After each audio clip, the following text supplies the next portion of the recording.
Bagyong Hilonggo. Please subscribe. Ito at magsisilbing pader na siya sasalag sa anumang bantang ito.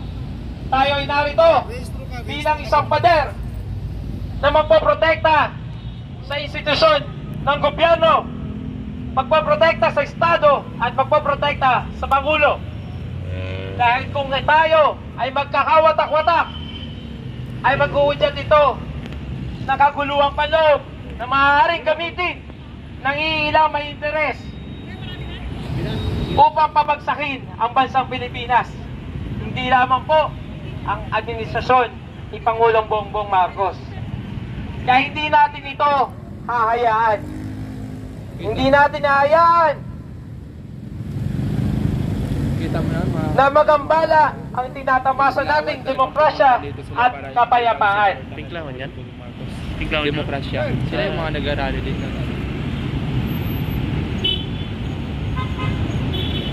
Nagpakalbo. Nagpakalbo talaga mga kabayan, oh. Grabe yung pagsuporta nila. Kaya pala nagpapakalbo sila kasi si Samson yung Pilayla. Si Samson, di ba? Yes, pa. Kaya paparaw sir. Ako na reporter mo sir. Gagi. Grabe pa ko na.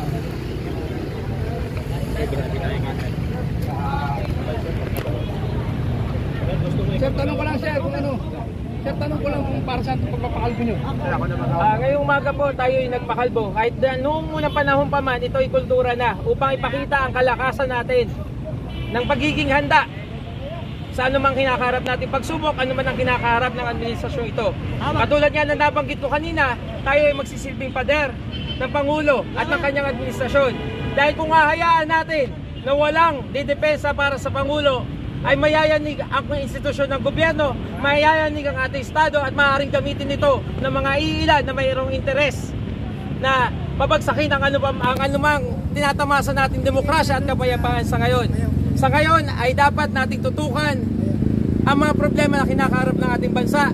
Isa na dito ay ang West Philippine Sea, isa na dito ang kahirapan, at ang mga sunod-sunod na unos na dumarating at kailangan nating makabangon mula sa mga ito. Hindi ito ang panahon ng pagkakawatak-watak, hindi ito ang panahon upang magkaroon ng dibisyon ng bawat isa. Pagkat lahat tayo ay Pilipino at sinasabi ko nga, hindi kailangan na bayaran ka para ipaglaban mo ang iyong bayan, hindi kailangan na bayaran ka para protektahan mo ang kapwa mo Pilipino. Hindi ito ang panahon para magkahiwa-hiwalay tayo bilang mga Pilipino.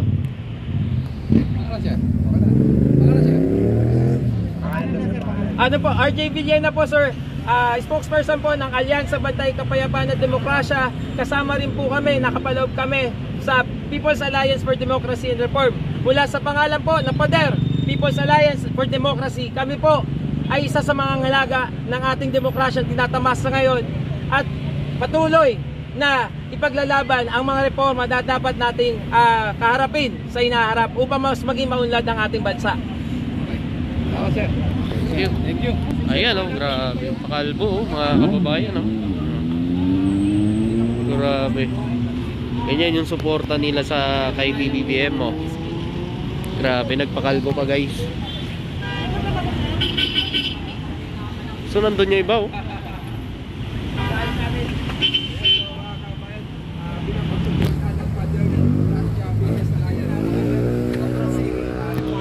Nagpakalbo po sila dito.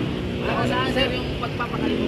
Ito po ay pagpapakita natin po ng ating suporta sa Pangulo na tayo po ay nakahanda sa panibagong laban sa anuman nakaamba na gumulo sa ating demokrasyang tinatamasa sa ngayon. May mensahe ba kayo sa ating Pangulo, sir? Sa mahal nating Pangulo po, nagpapasalamat kami sa pagtindig mo bilang Pangulo ng ating bayan sa mga Pilipino na ito ay hindi tamang panahon para sa pagkawatak-watak, hindi tamang panahon na tutukan ng Kongreso ang impeachment sapagkat ito ay tamang panahon para tutukan ang pagbangon muli ng bansa mula sa iba't ibang kalamidad na kinaharap nito at gayon pa man ang pagpasa ng mga batas para sa mas ikaulad pa ng ating bayan. Sa laban naman po natin dyan sa West Philippine Sea na tinitindigan ni PBBM, ano po ang masasabi nyo doon? Nagpapasalamat kami kasi siya yung Pangulo na tumindig at pinakita niya itong kalagayan ng ating mga Coast Guard, ng ating mga Navy at ating mga mangingisda, lalo na sa West Philippines Sea na nawawala ng kabuhayan dahil sa mga kaganapang ito na ginagawa sa atin ng bansang China. Sir, sa palagay mo sir, normal ba na basic president natin magsalita ng about kill? Ito po ay pinapaubaya ko na po sa kanya. At sapagkat ang ating pong hangarin ay hindi po magkawatak-watak. Bagkus po magkaisa po ang bayan. Naway magkaroon siya ng realization na ito hindi tamang panahon para paghiwa-hiwalayin ang mga Pilipino. Ayun. Sir, ano naman po masabi nyo dun sa ginagawa ng administrasyon nyo na pagbigay ng mga titulo ng lupa sa mga magsasaka? Ito po ay matagal na programa. Nakikita naman natin meron tayong carp noon, may carper. At napapanahon naman na dapat naman talaga makinabang ang ating mga magsasaka at ang mga naghahanap buhay para sa ating bansa. At ito po ay napapanahon, hindi lamang po sunod-sunod na bagyo ang naranasan natin. Merong El Nino, merong La Nina tayong dinanas dito mga nagdaang panahon.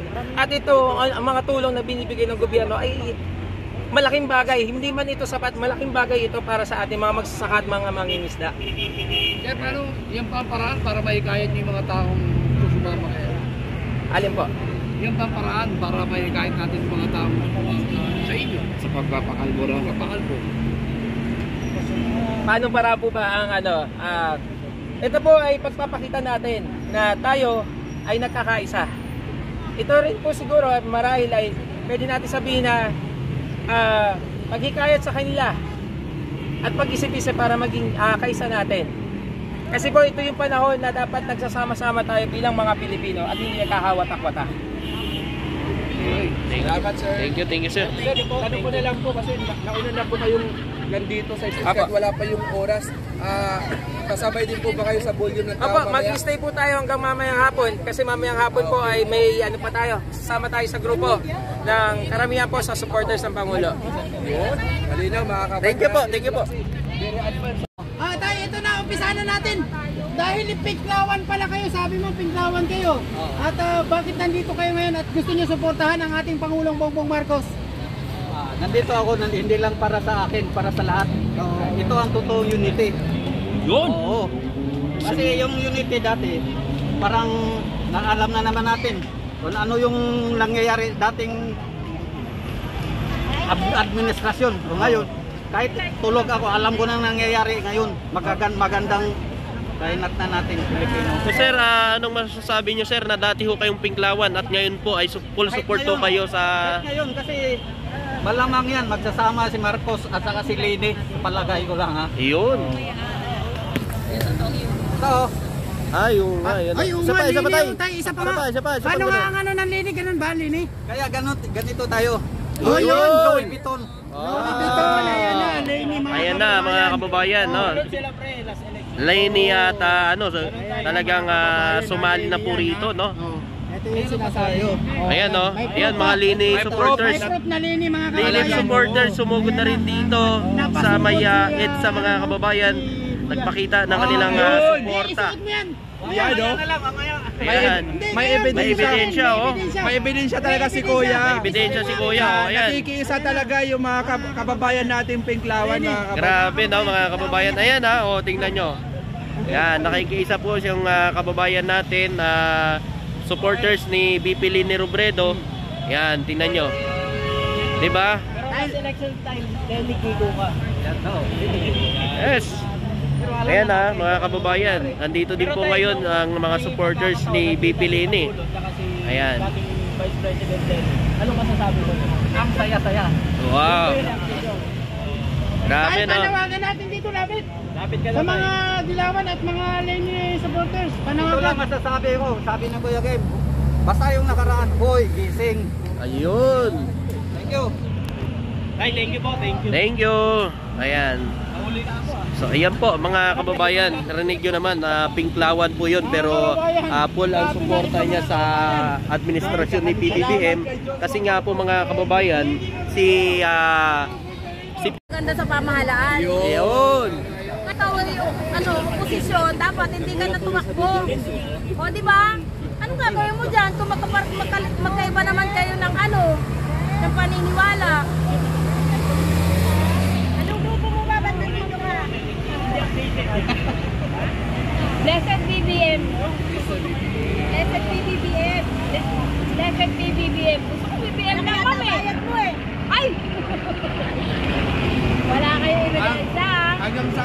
hanggang anong oras po kayo dito tatambay? Hindi ko kung ano oras matapos. Aantay nyo talaga. May tent pa dito. Libre tent. Dito kayo matutulog. Sabi daw, binayaran daw kayo, te. Wala nga. Oh, yan maliwanag Ate, sabi ng mga nililis dito, sabi ng mga nililis daw, gumamit ka daw.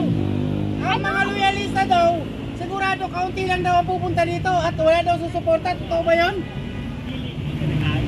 Yan ang hindi totoo. Kasi, tahimik lang at saka may pinag-aralan yung mga BBM supporter. Hindi madada, hindi makuta. Ako lang yun. Ayan, narinig nyo? Ako lang yung madada, pero hindi yung walang breeding yung ano. Ayoko na walang breeding. Wala.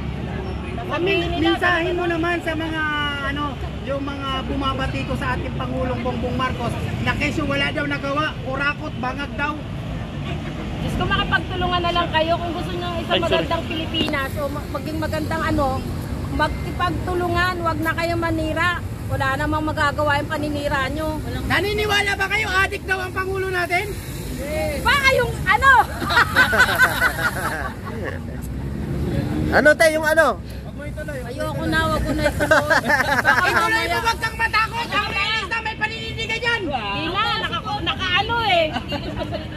Oh, yan. Alam mo, lahat ng loyalista ng BBM may breeding, may pinag-aralan, hindi bobo. Ako ba naman papahama ko yung sarili ko? Yes, tama. Sabihin ko gaganon, papatay ako ng tao ng ganyan. O, sino ang bobo? Sino ang bobo?